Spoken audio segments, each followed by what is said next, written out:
అందరికీ నమస్తే. Welcome to Suman IT TV. సాంకేతిక రంగంలో మరో లేటెస్ట్ అప్డేట్ ను ఇప్పుడు మీకు చెప్పబోతున్నా. అదేంటో చూసే ముందు మా ఛానల్ ను సబ్స్క్రైబ్ చేసుకోండి. టెక్ ఇండస్ట్రీలోకి అడుగు పెట్టాలనుకునే ఫ్రెషర్స్ కు తీపి కబురు. దేశీయ ఐటీ దిగ్గజం టాటా కన్సల్టెన్సీ సర్వీసెస్ ఈ ఏడాది తమ కంపెనీలో 40,000 మందిని కొత్త వారిని చేర్చుకుంటామని ప్రకటించింది. తద్వారా కొద్ది రోజులుగా జరుగుతున్న స్ట్రాంగ్ రిక్రూట్మెంట్ డ్రైవ్ ను కంటిన్యూ చేయబోతోంది.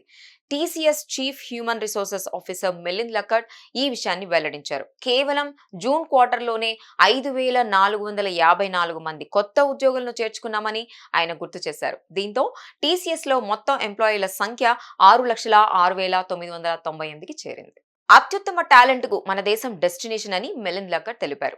రాబోయే రోజుల్లోనూ ఇందులో ఎలాంటి మార్పు ఉండబోదని ఆయన స్పష్టం చేశారు. అకాడమియాకి ఇండస్ట్రీకి మధ్య గ్యాప్ తొలగించేందుకు కృషి చేస్తున్నామని అన్నారు. ఇందుకుగాను అప్స్కిల్లింగ్ ప్రోగ్రామ్స్ చేపడుతున్నామని మిలింద్ లక్కడ్ చెప్పారు. కొత్త టెక్నాలజీలు, జాబ్ రోల్స్ ను అడాప్ట్ చేసుకునేందుకు ఇవి ఉపయోగపడతాయని తెలిపారు. టీసీఎస్ చేపడుతున్న ఈ చర్యలు నిజంగా ఉద్యోగులకు చాలా యూస్ఫుల్ గా ఉంటున్నాయి. చూసారు కదా, ఇవి టెక్ న్యూస్ కి సంబంధించిన విశేషాలు. ఇలాంటి ఆసక్తికర అప్డేట్స్ కోసం సుమన్ ఐటీ టీవీని మిస్ కాకుండా చూడండి. Thank you for watching this video.